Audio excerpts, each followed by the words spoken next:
Alright guys, it's Clash Coach here coming at you with some more gameplay analysis. I've taken the same bait deck and now I am over 4,000 trophies this season with the uh, new update and all.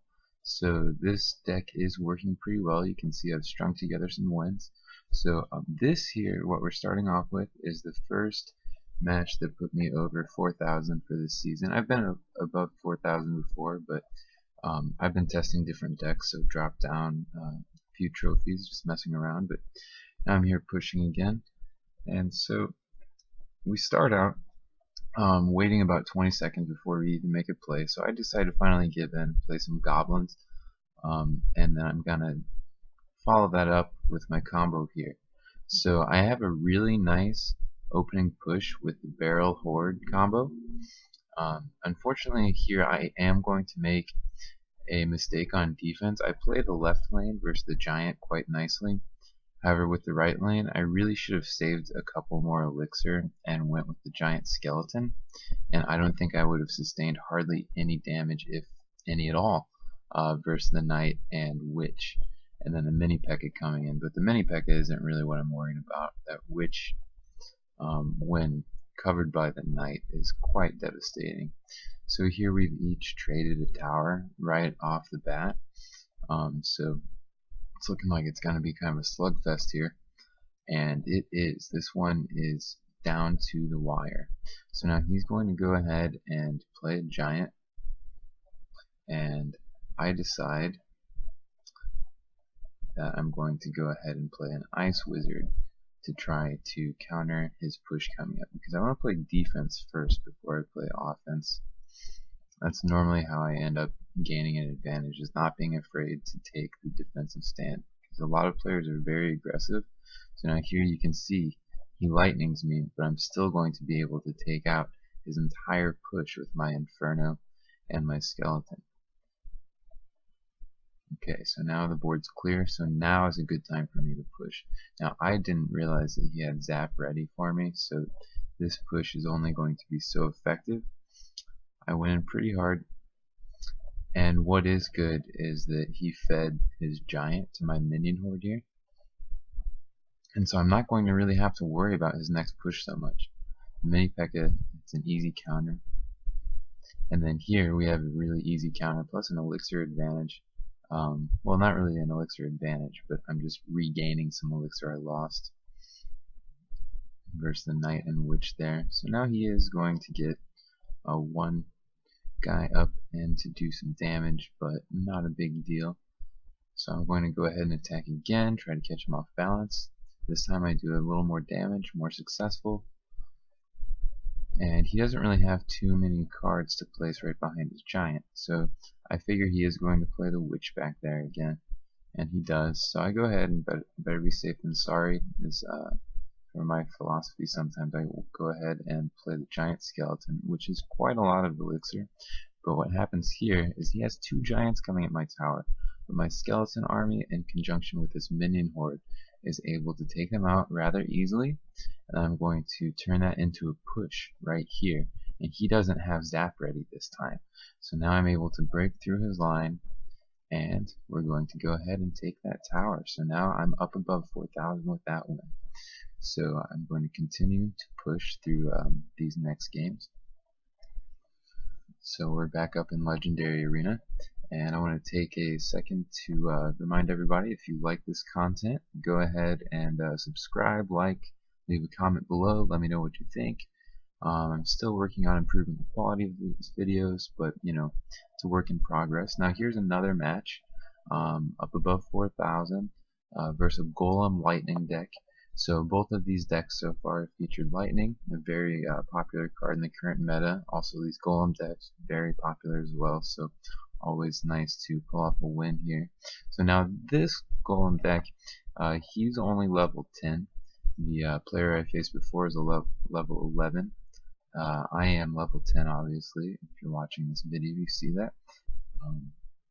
So this is an even match. First, before I was at a bit of a disadvantage. Now here I'm going to have a nice strong opening with those barrel goblins doing a significant amount of damage, and my giant skeleton is going to go ahead and play some nice defense there.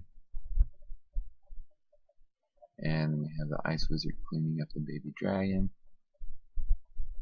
So a nice exchange there off the bat. He's played his pump. I don't really like to play versus pump. Obviously, a lot of people pump. It does definitely make it more difficult.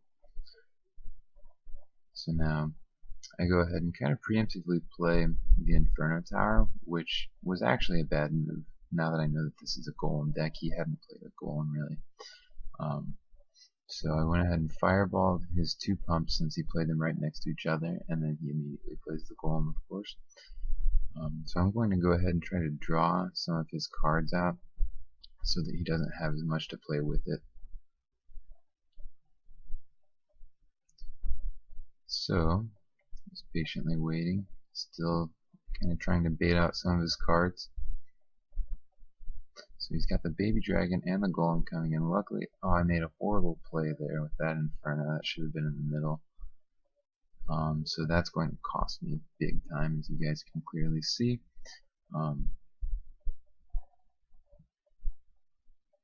So we're going to go ahead and still be able to hold our tower, but we've given up a significant portion of our advantage there. So now he's going to cycle back to the golem again. We have to really focus on playing defense. I'm going to go ahead and set up the Ice Wizard, and then we've got the giant skeleton coming in to make it so that not many troops other than the golem itself reach my Inferno Tower. So now when he plays arrows here, that's really going to be what puts him at a disadvantage, because I'm going to go ahead and have a clear shot at his tower with only 10 seconds left. So now we're going into overtime. I guess I'm not at that much of an advantage, but you know, that's what allowed me to take this to overtime, I should have said. Anyway,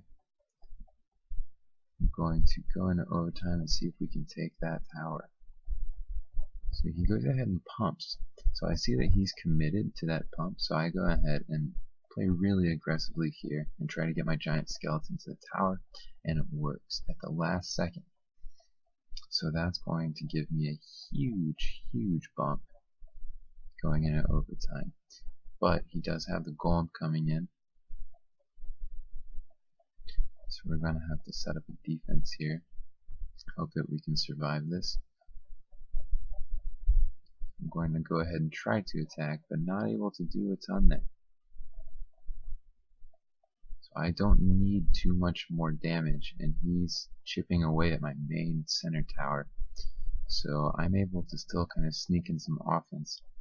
So I didn't really need to play the skeleton army so much in retrospect, but there, last second win, 1 second left in overtime, we sneak in it with the Ice Wizard for the win. Pretty sweet, pretty sweet. Alright, now our final matchup we have here for this video is versus a level 12 opponent, so it's a pretty beefy opponent to go up first.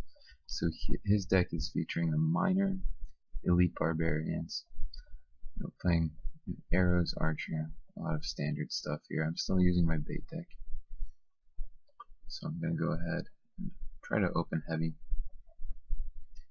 If you've been watching my videos, you know that I'm a really big fan of the barrel goblins and minion horde right there. I get arrowed down, which is the biggest risk of this deck, is getting hit with arrows.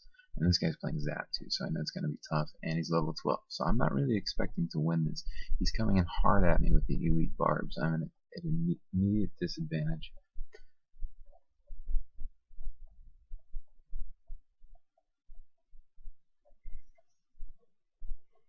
And so we're just trying to build elixir. I'm at a pretty big disadvantage already. So he plays the Royal Giant in the back. So I know that at this point in the game, I really have to be aggressive.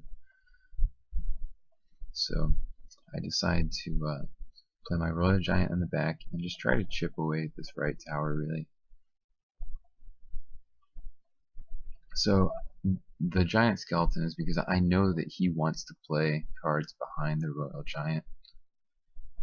And so that makes it so he can't really sneak any of his cards past the Royal Giant while the tower is distracted.